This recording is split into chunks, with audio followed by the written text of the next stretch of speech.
પશ્ચિમ રેલવે વડોદરા યુનિટના જે સુરત ખાતેની જે એલસીબી શાખા છે તેઓ દ્વારા એલસીબી શાખાની ટીમ દ્વારા રેગ્યુલર પેસેન્જર ટ્રેનોમાં પેટ્રોલિંગ કરવામાં આવે છે। જે પેટ્રોલિંગ દરમિયાન ગઈકાલ એક શકમંદ ઇસમને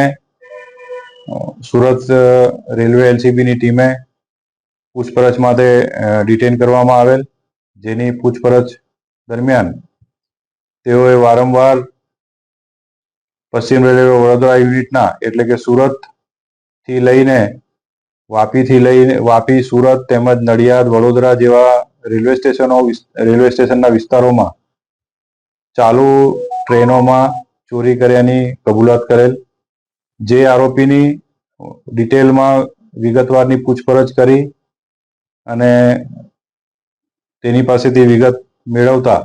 તેઓએ અત્યાર સુધી ઘણા બધા ગુના રેલવેમાં પેસેન્જર ટ્રેનોમાં મુસાફરોની જે મિલકત છે જેમ કે લેપટોપ, મોબાઈલ, સ્માર્ટ વોચ વગેરે ચોરી કરેલ હતી, જેની તમામ વિગત તેઓએ પૂછપરછ દરમિયાન જણાવેલી। સદર આરોપી પાસેથી એના કબજામાંથી જ્યારે એને ડિટેન કરવામાં આવેલ ત્યારે પણ એની પાસેથી એક લેપટોપ મળી આવેલ છે જે એની માલિકીનો ન હતો, તેમજ બીજા 2 મોબાઈલ, સ્માર્ટ વોચના ચાર્જર, સ્માર્ટ વોચ વગેરે એની પાસેથી મળી આવેલ છે। જેથી આરોપીને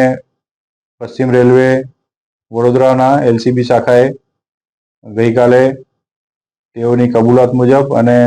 તેના પુરાવા મળી આવતા એક ગુનામાં કાલે એરેસ્ટ કરવામાં આવેલ છે અને આવા ઘણા બધા ગુનાની કબૂલાત તેઓ દ્વારા કરવામાં આવેલ છે। જે અનુસંધાને સદર આરોપી સામે પશ્ચિમ રેલવે વડોદરા યુનિટના અલગ અલગ પોલીસ સ્ટેશનમાં તેની કસ્ટડી લઈ